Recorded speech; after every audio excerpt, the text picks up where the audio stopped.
Hello.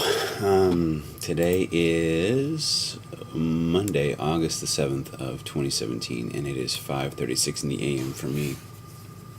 So I haven't recorded in one of these in a while.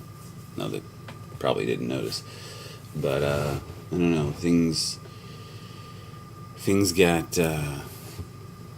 kind of crazy for me. I can't remember what I said in my last video, so I'll just kind of lay everything out as though I was starting fresh. I'm getting ready for my wife to have surgery, which is going to put her at doing very minimal for about 6 weeks, and she's going to have 5 days of excruciating pain, so the doctor says, and then she's going to have 6 weeks of where she can't do anything. She can't lift anything, and my wife's a real go-getter. So I've been trying to spend the last couple of weeks to remind my wife, like, hey, you can't lift that. You can't do that. Just to get her in that mindset, so that once she is after the surgery, I'm just afraid she's going to go and do something, because she's a real go-getter. And I'm kind of thankful, to be honest with you. I'm kind of thankful that this happens in a way, because it's making me shift. Not so much my priorities, but my view. And my wife is always a major priority in my life. She's number two. For me, it's God, and then it's my wife. And that strikes a lot of people, because a lot of people think that, it should be your kids and your wife, and then whatever. For me, it's God's number one, because I'm Christian, so when I follow my Christianity closely, that's what teaches me the proper way to take care of my wife. And the reason why I take care of my wife I put my wife over my children, is because what I've come to learn is if I focus on my wife and make her number one, then she does that much better, to taking care of my kids. And my kids are very important. Being a parent, you can get beat up pretty bad. If you're a parent, you know that. But you can get knocked around pretty good as a parent. And so I want to be there for my wife, and my wife wants to be there for me. We've gone to some lecture, and we try to read as much as possible to build up our relationship.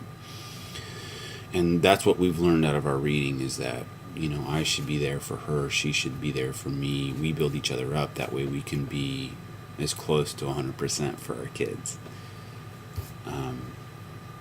I've got 6 kids. My oldest, my stepson, I'm teaching him to drive. And for the first time this past weekend, he drove with my wife in the car. My wife is a very bad backseat driver. My wife has a lot of admirable qualities, but one of her weak spots is she's a bad backseat driver.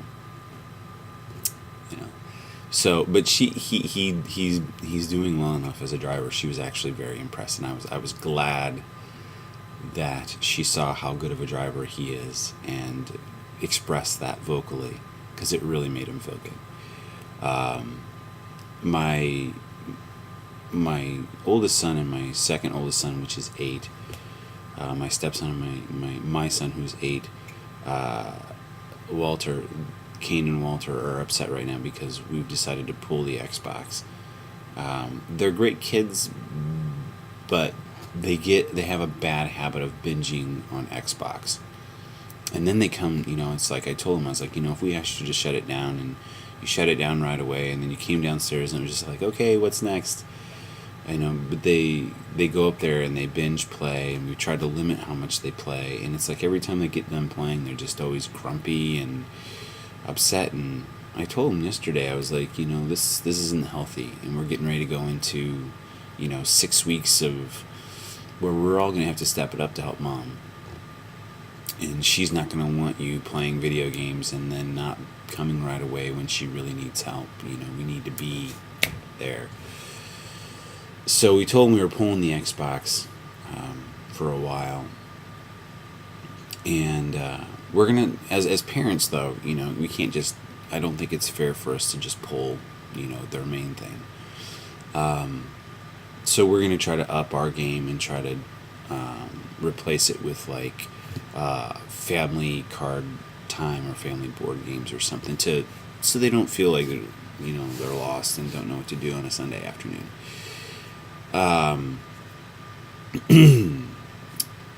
My little one Theodore, it's kind of interesting. He's always been the hothead, and I've seen him start to calm down a little bit, and it's like he's nesting into a new level of maturity. My 5-year-old Theodore,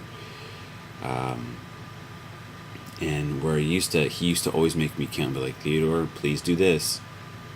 Okay, I'm going to start counting 1, 2, and he would wait till like right between 2 and 3, and then he would like, oh, And now it's just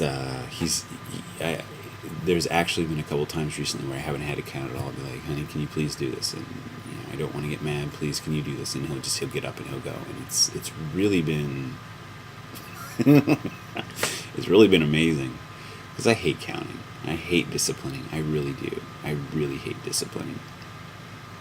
My little 4-year-old, my only girl, my little pearl girl, she's trying to level up too, and she's trying not to be quite so emotional. When they're that little, everything's a big deal, and she's a girl, and so like a boy can take a hit, and like 5 minutes later he's like back in the game or whatever. My pearl girl, and I don't know if all girls are like this, if it's just her, but she'll get emotionally or physically hurt, and it's just the end of the afternoon. It takes like hours to recover.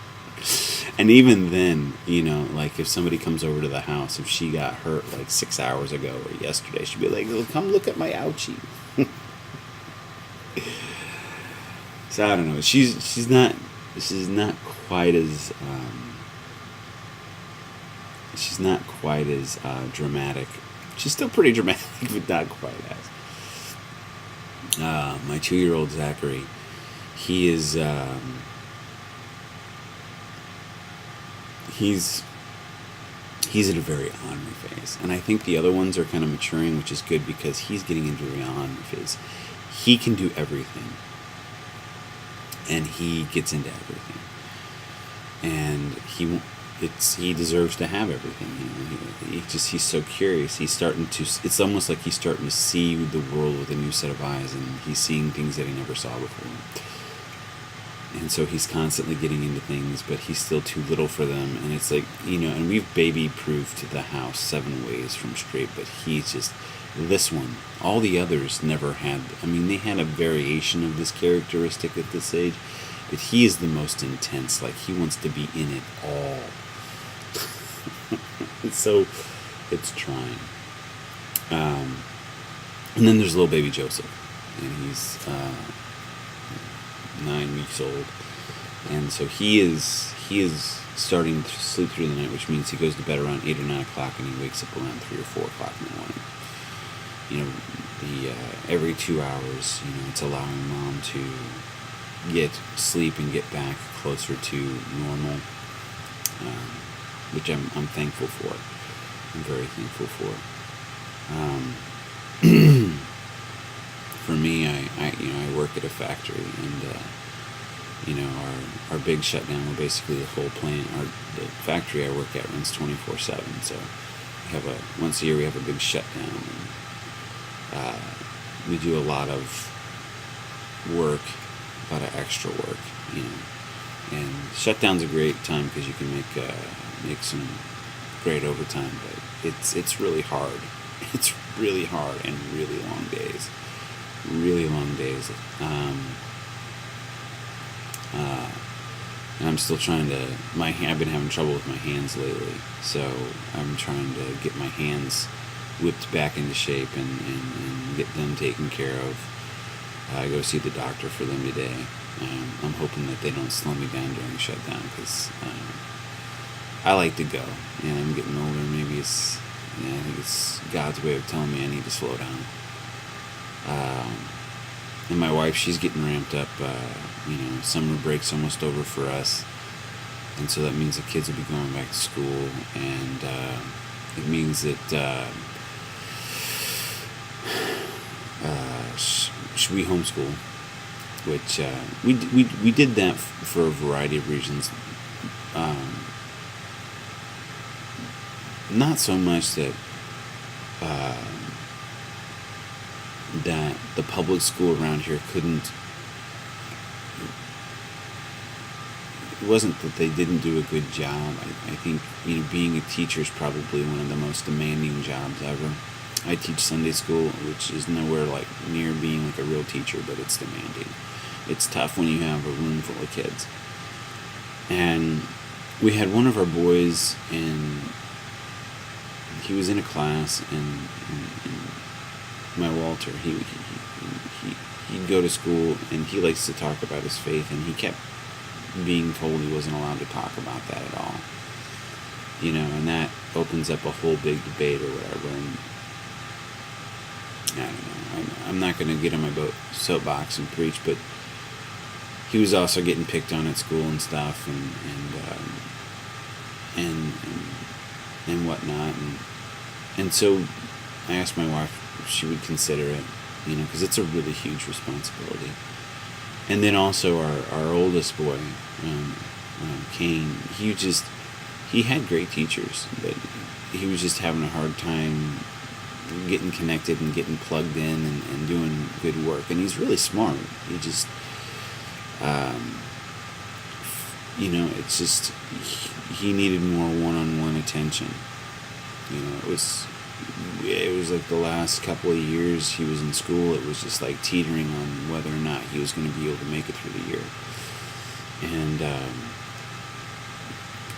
And there's a lot more that goes into it. I'm not going to go into it, but so after a long time of examining, what it would mean and what it would cost and everything else, my wife decided to give it a try, because our Theodore and Pearl were getting ready to go start, pre-K, and they did that, and she fell in love with it. She's like, yeah, I can do this, and so she now homeschools all of them. So it works for us. I don't think homeschooling is not easy. You have to have a particular mindset. You have to have a particular dedication. You have to have the ability to, and it's a sacrifice. It's made us sacrifice a lot by doing homeschool, but it's well worth it for us. So I don't know. If it's on your radar and you've ever pondered it, I would look into it. It's not, like I said, it's not for everybody, but it worked for us and for our kids, and they're all happy and learning very well. My oldest son, it was pulling teeth and just so much work just to try to help him get C's on his report card, and now he's getting A's and B's, and he's really going, and I'm just really happy for him and the other kids. It's really helped them out a lot. So, and it's helped the relationship between my wife and the kids, because instead of them being gone at school all day, she spends time with them, and they get to know her better, and vice versa. You're more connected to your kids. I don't know. I could go on and on and on, but that's all I gotta say about that.